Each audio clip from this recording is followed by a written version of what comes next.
ഇപ്പോൾ ഷൈജു ഖാലിദ് കൂടി ചേരുന്നുണ്ട്. ഷൈജു ഖാലിദ്, അഭിനന്ദനങ്ങൾ. Thank you so much. First പ്രതികരണം എങ്ങനെയാണ്? സന്തോഷം ഏത് രീതിയിലാണ് പങ്കുവയ്ക്കുന്നത്? ഏതായാലും അംഗീകരിക്കപ്പെടുക എന്നുള്ളത് ഏതൊരു മനുഷ്യന്റെയും ആഗ്രഹമാണല്ലോ. അതെ, തീർച്ചയായിട്ടും വലിയ സന്തോഷമുണ്ട്. ആക്ച്വലി ഞാനിത് സത്യത്തിൽ പ്രതീക്ഷിച്ചിരുന്നില്ല, കാരണം വേറെയും ഒരുപാട് നല്ല വർക്കുകൾ ഉണ്ടായിരുന്നു. സോ ഒരു വലിയ പ്രതീക്ഷയില്ലാതെയാണ് ഇരുന്നിരുന്നത്. അപ്പൊ കിട്ടിയെന്ന് പറയുമ്പോൾ ഭയങ്കര ഹാപ്പിയായി.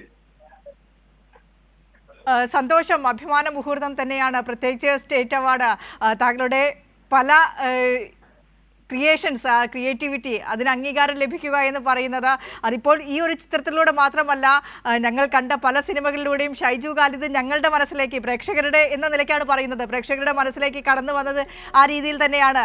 അത് തന്നെ ആകണം ഈ ജൂറിയും ഈ അവാർഡ് നിർണയത്തിനായി പരിഗണിച്ചത്. അതെ, ആയിരിക്കണം. എന്തായാലും വലിയ സന്തോഷമുണ്ട്. എല്ലാ ജൂറിക്കും പ്രേക്ഷകരോടും എല്ലാവരോടും നന്ദി പറയും. ഒരു ബ്രേക്ക് കിട്ടിയ സിനിമ കൂടിയായിരുന്നു മഞ്ഞുമൽ ബോയ്സ് എന്ന് പറയുന്നത്. അപ്പോൾ ആ സിനിമയെ കുറിച്ച് കൂടി, കാരണം നിരവധി പുരസ്കാരങ്ങൾ വാരിക്കൂട്ടിയത് നിങ്ങളുടെ ചിത്രമാണ് ഈ സ്റ്റേറ്റ് അവാർഡിൽ. അതെ, കുറച്ചധികം അവാർഡുകളുണ്ട്. ഇത് ഈ പറയുന്ന പോലെ ഞാൻ ആദ്യമായിട്ട് ഇത്രയും ഒരു വലിയൊരു ബഡ്ജറ്റിലും സ്കെയിലും ചെയ്യുന്ന ആദ്യത്തെ ഒരു സിനിമയാണ്.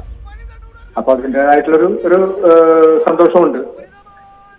ശരി, വളരെ സന്തോഷം. നന്ദി മിസ്റ്റർ ഷൈജു ഖാലിദ്, ഈ ഒരു അവസരത്തിൽ ഞങ്ങളോട് പ്രതികരിച്ചതിന്.